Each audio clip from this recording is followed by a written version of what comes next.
Tiga. Assalamualaikum warahmatullahi wabarakatuh. Selamat siang, salam sejahtera bagi saudara-saudara yang rela dan ikhlas melihat konten kami yang baru mulailah agak acak-acakan. Di sini ada pertanyaan dari anak saya tentang seorang tokoh Raja Nusantara. Beliau namanya Joko Tingkir. Yaitu yang ditanyakan, gimana pertanyaannya? Joko Tingkir itu kok dimakamkan di sini, kenapa? Padahal kan katanya itu Raja Mataram. Hmm, Kok bisa makamnya sampai di daerah Lamongan? Lamongan. Joko Tingkir, Jaka Tingkir. Joko Tingkir adalah namanya Jaka, seorang sejaka dari Tingkir. Nama aslinya siapa? Nama beliau waktu kecil, Joko Tingkir dikasih nama Mas Karebet oleh bapaknya, namanya Ki Ageng Pengging. Memang beliau kecil tuh dari daerah Solo sana, Jawa Tengah. Begitu beliau besar, ini jalan ceritanya mulai kecil aja lah ya. Nanti sampai di Lamongan nanti urusan belakangan lah. Bener enggak sih kok no Lamongan? Ada apa dengan Lamongan? Kan gitu. Orang Solo, raja di Mataram, terus kok di Lamongan. Waktu itu dia kecil, putra Ki Ageng Pengging. Setelah dia besar, Mas Karebet itu meguru di namanya Begawan Banyu Biru. Beliau digembleng lah di situ, digembleng tentang keagamaan, tentang kanuragan. Jadilah seorang pendekar, dikasih gelar namanya Jaka Tingkir. Artinya Joko Teko Tingkir, seorang sejaka dari daerah Tingkir kan gitu. Akhirnya beliau namanya Begawan Banyu Biru itu kan tahu potensi dari murid. Wah, iki muridku calonmu gede. Jadi calonnya mau gede, calonnya rojo. Akhirnya beliau dimasukkanlah dalam prajurit di situ, di daerah Mataram. Bukan Mataram kuno, Mataram itu sekarang tepat geografisnya ada di sekitar Pekanbaru Solo, daerah Cepu. Daerah Cepu situ, Jawa Tengah. Akhirnya beliau diangkat jadi prajurit biasa, sampai akhirnya beliau itu jadi seorang jenderal kalau hari ini tuh, jenderal. Karirnya ningkat, terus ketemu sama putri dari rajanya waktu itu namanya Sultan Trenggono. Beliau punya anak, kalau nggak salah anaknya itu Ratu Mas Cempaka. Ratu Mas Cempaka akhirnya dipersunting lah, singkat cerita dipersunting oleh Joko Tingkir itu. Joko Tingkir masih bekerja dan aktif di kerajaan, ya toh. Dia sebagai apa? Iya, sebagai panglima. Kalau sekarang jenderal lah, jenderal besar, pemimpin perang dia itu. Sultan Trenggono itu siapa, ada ceritanya lagi. Kalau nggak salah beliau tuh putra dari Mbah Sunan Derajat. Beliau tuh putra dari Mbah Sunan Derajat. Jadi masih ada nasab lah, turun temurun kan gitu. Singkat cerita, Sultan Trenggono itu usianya kan sudah utur, mencari pengganti. Nah, mencari pengganti, nanti yang pemegang tahta itu siapa? Sultan Trenggono itu punya anak laki-laki namanya Rio Penangsang. Dan Joko Tingkir itu menantu. Sakjane yang pantas untuk meneruskan tahta kan bukan Joko Tingkir, kalau dari darah kan harusnya Rio Penangsang. Cuman jeneng Rio Penangsang itu wonge anake raja tapi ndablek. Penggawean adu pitik mendem, wah itulah Rio Penangsang. Akhirnya masyarakat itu kan nggak setuju kalau sampai nanti Rio Penangsang jadi seorang raja, pemapuk dari raja, bis piye nasibnya kerajaannya kan gitu toh. Akhirnya rapat lah, piye carane, ya sempat rame, sempat nggak terima lah Rio Penangsang itu kalau siapa namanya Joko Tingkir jadikan raja itu nggak terima waktu itu. Terus kok bisa Tarung. nerima? Ya akhirnya Arya Penangsang terbunuh. Arya Penangsang sebenarnya murid dari Sunan Kudus, sebenarnya sih. Dan siapa namanya? Joko Tingkir itu muridnya Sunan Kalijogo. Nah pertanyaannya kan gini, nah kok iso wali, iki muridnya wali kok perang? Ya itulah skenario Allah. Wali itu dianggap kok aneh-aneh gitu. Sitok ikut dukung penjahat, sitok dukung apa ya, kita nggak tahu lah jalan pikiran wali kayak apa. Beliau juga semacam itu kan tugas dari Allah. Kalau nggak gitu kan nggak ada cerita nanti. Itu kan skenario Allah sendiri. Singkat cerita beliau jadi raja di Pajang, sana daerah Mataram. Jadi raja, nggak lama kok beliau jadi raja. Kerajaannya dikudeta. Dikudeta oleh anak angkatnya sendiri, namanya Sutowijoyo. Dia perang, Joko Tingkir itu kalah sama Sutowijoyo. Akhirnya beliau lari lah lewat Bengawan Solo, naik perahu sampai ke Madura. Beliau kan baru menguasai 40 jurus. Lupa apa? Waktu beliau jadi raja, itu dikasih gelar Sultan Hadiwijoyo. Jadi Joko Tingkir punya nama satu, Mas Karebet, nama kecil. Ketika jadi pendekar, jadi kasih nama Joko Tingkir. Ketika dia jadi raja, namanya Sultan Hadiwijoyo, kan gitu. Singkat cerita dia berlayar dari Mataram ke Madura. Sampai ke Madura dia kan baru menguasai 40 jurus. Belum punya jurusnya itu jumlahnya 44.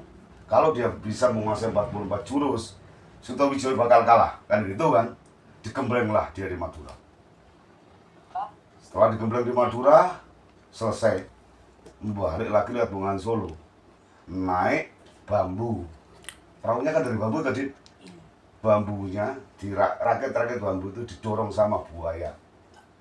Jumlahnya 44 buaya yang mendorong perahu. Senurut buayanya. Lu pendekar nurut aja bunyi, wah udah sakti kan ngono tuh. Akhirnya singkat cerita nyampailah di Lamongan, namanya Desa Nduko. Di situ ada pulau kecil, Desa Nduko itu. Terus beliau ketemu orang di situ. Beliau ketemu orang, dia maksudnya kan ngisi perbekalan, mau balik lagi ke Pajang. Ketemu seorang guru ngaji. Namanya Sayyid Abdul Jalil. Sayyid Abdul Jalil juga punya cerita sendiri loh. Punya cerita sendiri, ada loh ceritanya. Beliau siapa jati diri Sayyid Abdul Jalil? Sayyid Abdul Jalil itu menantu sekaligus murid dari Gresik, Sedayu. Ke murid dari siapa? Daerah Gresik, daerah Sedayu kota. Pokoknya dia dari Sedayu. Dari Sedayu Gresik. Murid dari Kanjeng Sepuh namanya. Nah, murid Kanjeng Sepuh. Terus akhirnya beliau di situ ditegur, "Mas, sama narap nanti," kan gitu. "Aku arep balik, Pak. Ngerebut kerajaanku. Nek dipek karo sapa jenenge? Anakku dhewe, anak angkatku Sutowijoyo." "Lha kok dhisik?" Jarene siapa? Mbak Abdul Jalil. "Lek sampean balik nang nggone Pajang dan rebutan dunia mana, nggak ada selesainya. Kapan waktunya sampai mendekat ke Allah? Kalau urusan dunia sampai teruskan. Lek sampai nurut aku, nurut pesanku, tetap di sini." Akhirnya, ya Joko Tingkir nurut, tentunya dengan hidayah Allah juga kan. Beliau digembleng lah sama Mbak Abdul Jalil itu, sampai akhirnya beliau menjadi seorang sufi. Dan disitulah beliau diangkat jadi waliullah. Dan orang sana, dia dalam pengasingannya namanya bukan Sultan Hadiwijoyo di situ. Namanya sudah ganti. Jadi siapa? Mbah Anggung Boyo. Anggung Boyo itu artinya gini loh. Dia kan bisa memerintahkan buaya tuh waktu itu. Anggung Boyo, orang sana namanya Anggung Boyo gitu loh. Jadi makam Anggung Boyo. Makanya di daerah situ, tepatnya di Dusun Duko, Pringgoboyo, Kecamatan Maduran, Kabupaten Lamongan itu ada namanya Pringgoboyo, desanya Pringgoboyo. Pringgoboyo kalau kita terjemahkan, pring kan bambu, nggowo boyo, yang membawa bambu itu buaya. Ya berasal dari kemungkinan berasal dari GTE yang GTE Joko Tingkir. Terus pertanyaannya, siapa sih waktu itu yang ngungkap? Pertama kali yang ngungkap, kok ada makam Joko Tingkir? Sama dengar coba? Gus Dur itu, Mbak Abdul Rahman Wahid. Orang kan nggak tahu. Orang sana itu tahunya Anggung Boyo. Kenapa kok harus Gus Dur yang mengungkap? Kenapa kok Gus Dur yang tahu? Padahal waktu itu banyak kiai-kiai. Kenapa? Layak lamul wali lal wali. Yang jelas yang mengungkap makam wali itu harus wali. Joko Tingkir adalah wali dan beliau raja. Gus Dur juga gitu.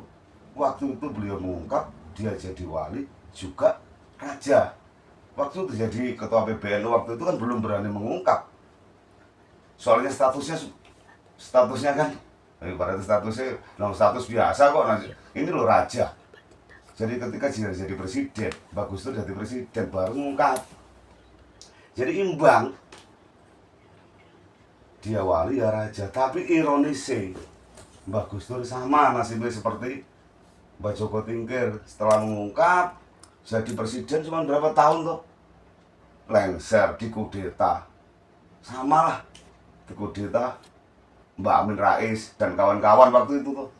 Misalnya Gus Dur demi mengungkap sebuah makam, yaitu efek lah. Nah kok kenapa kok harus Gus Dur? Satu, dia juga keturunannya loh.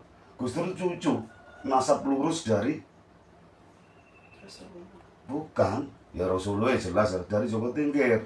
Joko Tingkir itu punya anak namanya kalau nggak salah Pangeran Benowo. Turun lagi sampai ke Mbah Hasim, sampai ke Gus Dur. Gitu loh. Jadi yang mengungkap makam, kenapa orang NU Nahdliyin harus, ya ibaratnya kok salut sama beliaunya. Ya orangnya harus sejajar lah. Sejajar. Jadi nanti suatu saat ada orang bilang, kayak kuburan ini sampean sopo kok ngarani kuburan wali iki gak iso lho. Yang bisa menyatakan itu wali ya wali.